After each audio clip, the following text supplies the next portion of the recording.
Harvest na naman tayo ng pang-ulam natin ngayon. Ganda ng itlog ng mga ano ngayon, pato. Ayan yung mga ibang ano, sisiw.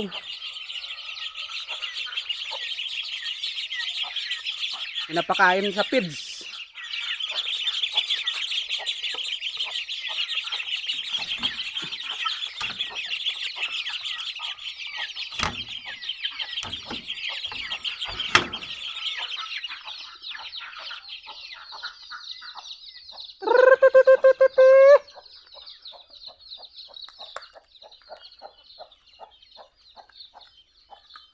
Ito yung ibang ano, mga itlog.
Masama yung ano itong manok, Carls.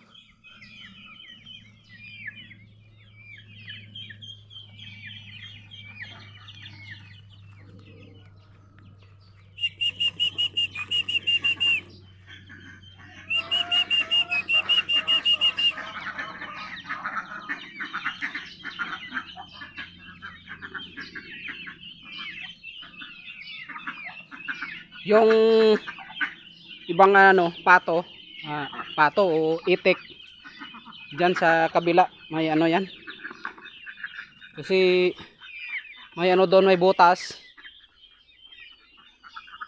may itlog sila doon, dyan may itlog sa labas, 6 na piraso.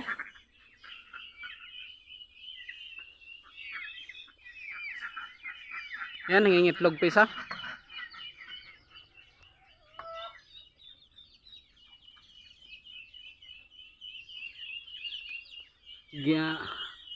May ano yan sila, itong mga manok, meron na silang itlogan pero doon pa rin sila nangingitlog.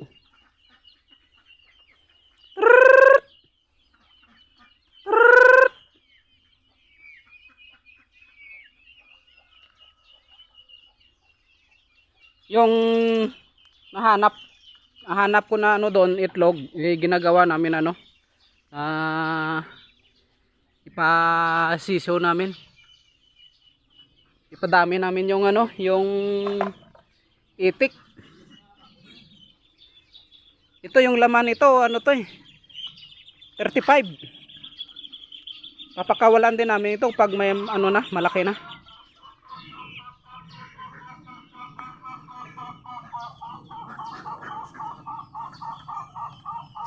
Sa mga gustong kumain ng mangga. Ayun, dami-daming mangga oh.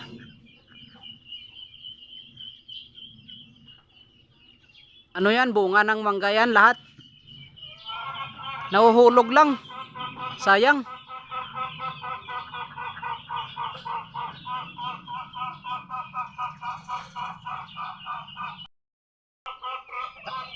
Ayan na naman yung ano.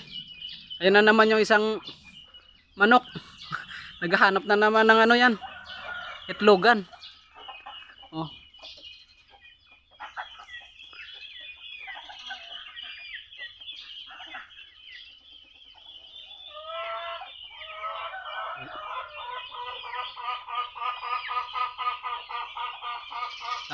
Ano naman yan, bantayan ko niyan kung sana naman yan mangingitlog kasi ayaw mangitlog doon. Maganda doon itlogan nila. Ginawan ko na ng itlogan.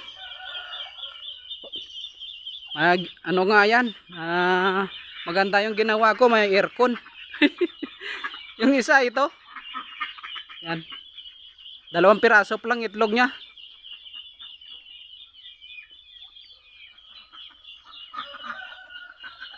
Ito yung mga bibi. Doon may ano doon, may mga itlog pa doon. Ito ano ito sila?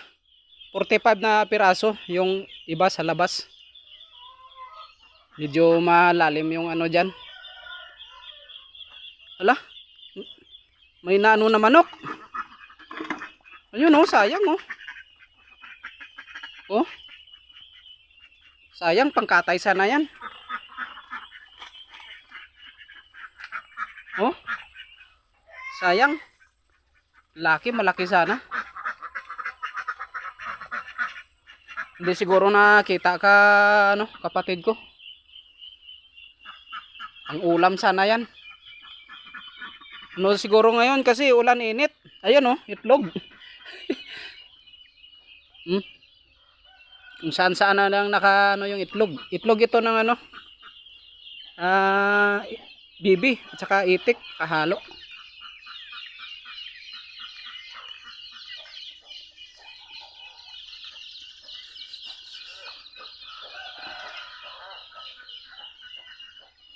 Yan yung pinaparami namin, yung itik. Mas maganda yung itik, yung lalaki na itik malaki. Maya maya yan, mga 7:30 marami na yan sila dito.